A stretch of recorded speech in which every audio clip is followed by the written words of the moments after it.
ករណីព្រឺឆ្អឹងខ្នងបងប្អូនវ័យក្មេងជនជាតិរុស្ស៊ី2នាក់បាត់ខ្លួននៅថៃយ៉ាងអាតកំបាំងខណៈម៉ូតូរបស់ពួកគេត្រូវបានកាត់ជាកំណាត់យកទៅកប់ក្នុងទីលានខ្មោចស្ដាប់ទៅគួរឲ្យរន្ធត់និងព្រឺព្រួចខ្លាំងជនបរទេសឬភ្ញៀវបរទេសប្រហែលជាខ្លាចរអាលក្នុងការធ្វើដំណើរក្នុងប្រទេសថៃពិសេសក្នុងខេត្តចន្ទបុរីដែលកំពុងល្បីរឿងនេះមានបងប្អូនប្រុសស្រីបង្កើតជនជាតិរុស្ស៊ី2នាក់ដោយបងស្រីឈ្មោះដៃអាណា Nazimova អាយុ22ឆ្នាំហើយប្អូនប្រុសឈ្មោះ Roman Nazimova អាយុទើប17ឆ្នាំបានបាត់ខ្លួនអស់ 3-4 ថ្ងៃមកហើយគឺតាំងពីថ្ងៃទី26ខែកក្កដាឆ្នាំ2026នៅខេត្តចន្ទបុរីប្រទេសថៃមកដល់ពេលនេះប៉ូលីសរកឃើញតែម៉ូតូរបស់ពួកគេប៉ុណ្ណោះកាលពីថ្ងៃទី27ខែកក្កដាចំណែកពួកគេ2នាក់បងប្អូនបន្តបាត់ខ្លួននៅឡើយអ្វីដែលធ្វើឲ្យគេបុកពោះនោះគឺម៉ូតូម៉ាក Honda ADV 150របស់ពួកគេមិនមែនរកឃើញនៅទីវាលឬកន្លែងណាផ្សេងឡើយគឺរកឃើញនៅទីលានបញ្ចុះសពដ៏ចំណាស់មួយម៉ូតូនោះត្រូវបានគេកាប់ជាកំណាត់ហើយយកទៅកប់នៅកន្លែងបញ្ចុះសមប៉ូលីសជឿថាម៉ូតូនោះគឺពិតជារបស់បងប្អូនវ័យក្មេងទាំងពីរនាក់ដែលកំពុងបាត់ខ្លួននោះមែន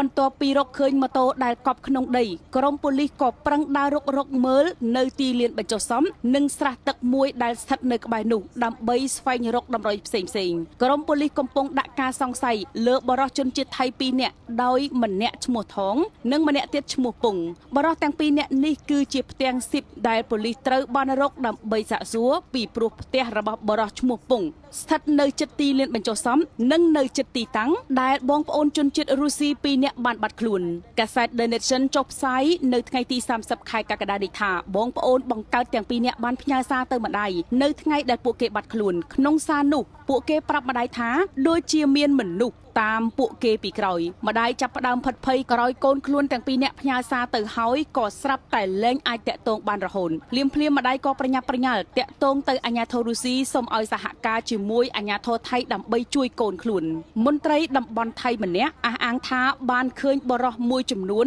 នាំគ្នាទៅទីលានបញ្ចុះសពនៅពេលយប់ដោយក្នុងដៃពួកគេមានទាំងឧបករណ៍ជីកឬចបកាប់ផងដែរប៉ុន្តែនៅពេលមន្ត្រីនោះរួមទាំងក្រុមប៉ូលីសធ្វើដំណើរទៅដល់ទីលានបញ្ចុះសពក្រុមមនុស្សគួរឲ្យសង្ស័យទាំងនោះក៏ចាក់ចេញបាត់អស់ទៅហើយក្រោយមកក្រុមប៉ូលីសបានជីកកកាយនៅកន្លែងនោះហើយក៏ស្រាប់តែរកឃើញម៉ូតូក្រុមប៉ូលីសបានទៅឆែកឆេរផ្ទះមួយកន្លែងដែលសង្ស័យថាបុរសឈ្មោះថងនិងឈ្មោះពុងអាចនឹងលាក់ខ្លួនប៉ុន្តែពួកគេទាំងពីរនាក់មិននៅក្នុងផ្ទះនោះទេប្អូនស្រីរបស់បរិសុទ្ធឈ្មោះថងបានផ្ដល់ព័ត៌មានដល់ប៉ូលីសថានាងបានឃើញថងជាបងប្រុសនិងបរិសុទ្ធឈ្មោះពុងកាលពីថ្ងៃទី26ខែកក្កដាដោយសម្លៀកបំពាក់របស់ពួកគេទាំងពីរនាក់មានប្រឡាក់ភក់ពេលនោះថងនិងពុងប្រាប់ទៅនាងថាពួកគេទាំងពីរនាក់មកពីចាប់ត្រី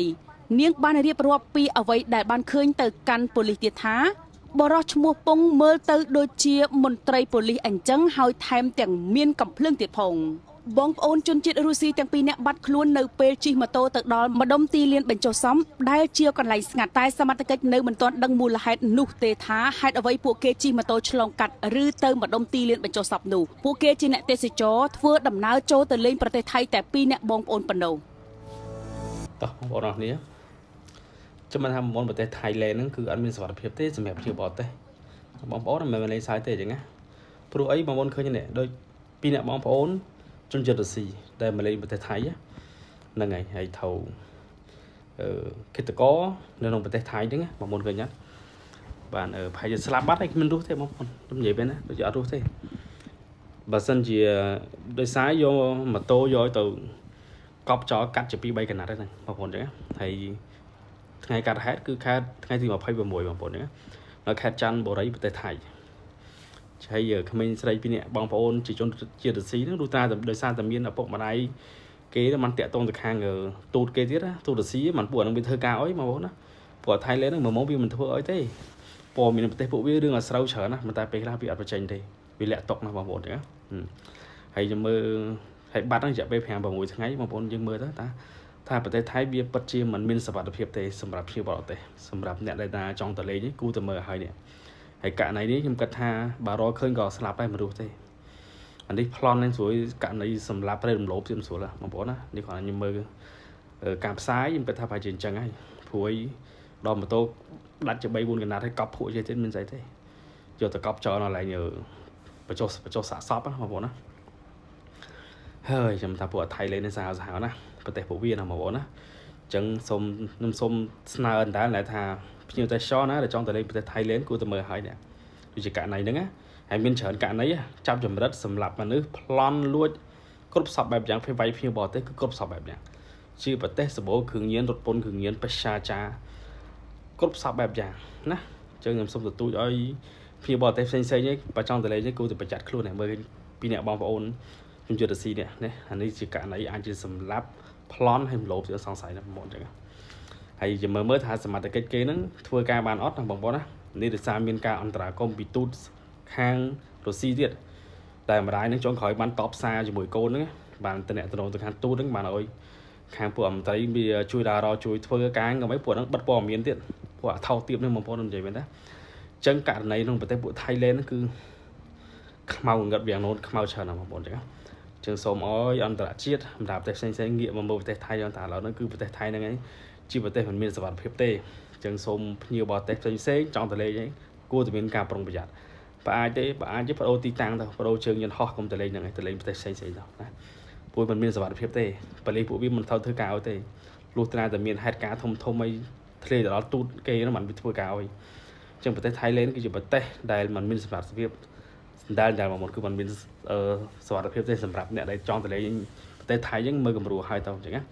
ហើយពួកអាចោថៃឡែនពួកហ្នឹងថោកទាបណាប្រជាជនវាសាជុគ្រឿងញៀនណាបងប្អូនណាប្រទេសពួកវាហ្នឹងគឺជាកន្លែងដែលខ្មៅងងឹតហើយចឹងសូមបងប្អូនជួយ share វីដេអូនេះមួយដើម្បីឲ្យបានដល់ទូតខាងរុស្ស៊ីហ្នឹងឲ្យធ្វើយ៉ាងម៉េចប្រាប់ពួកអាចោថៃឡែនហ្នឹងឲ្យព្យាយាមរកឲ្យឃើញពួកហ្នឹងបើមិនសិនជាមិនសហការខ្លាំងទេពួកហ្នឹងវាមិនធ្វើការទេបងប្អូនចឹងណាហើយរឿងហេតុជាច្រើនករណីអាក្រក់ខ្មៅងងឹតនៅក្នុងប្រទេសថៃឡែនមានច្រើនណាស់បងប្អូនចឹងណាចឹងយើងមិនគួរឲ្យតលេងទេភ្ញៀវបរទេសផ្សេងចឹងបងប្អូនជួយ share វីដេអូនេះមួយផងដើម្បីឲ្យពិភពលោកបានឃើញពីប្រទេសមួយដ៏ខ្មៅងងឹតដ៏ស្មោករោគគឺជាប្រទេសថៃឡែនណាបងប្អូនណាឲ្យពិភពលោកបានមើលឃើញឲ្យច្រើនណាបងប្អូនអរគុណ